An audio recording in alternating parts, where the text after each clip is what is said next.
42% GO ఇవ్వడానికి కాదాయన.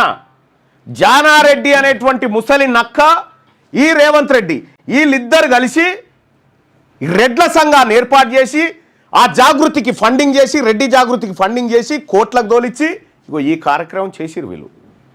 రేవంత్ రెడ్డి గారు మీరు బేషరతుగా రాజీనామా చేయాలి. బీసీలను మోసం చేసినందుకు రాజీనామా చేయాలి రేవంత్ రెడ్డి. నా డిమాండ్ అది. మీరేమంటారు చెప్పండి. ఇంత క్లియర్గా ఉన్నాడు రేవంత్ రెడ్డి. అడిగితే జైల్లో పెట్టాలని. బీసీలను మోసం చేసిన రేవంత్ రెడ్డి సీఎం పదవికి రాజీనామా చేయాలి.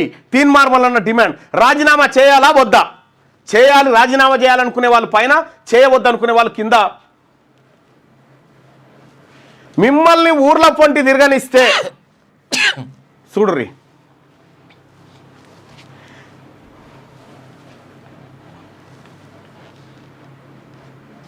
ఇంత మోసమా?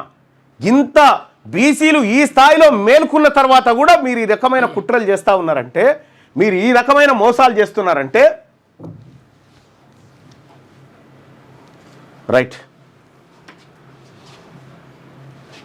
187% మంది రేవంత్ రెడ్డి గారు, 187% మంది లైవ్ వ్యూవర్స్ నిన్ను రాజీనామా చేయమని కోరుతా ఉన్నారు. నీ వల్ల కాదు. నువ్వు ఆ సీటుకు చాలా చిన్న సైజు, సరిపోదు. ఆ సైజు, నీ సైజు సరిపోదు. రేవంత్ రెడ్డి రాజీనామా చేయాలి. బీసీలను మోసం చేసిన రేవంత్ రెడ్డి రాజీనామా చేయాలి.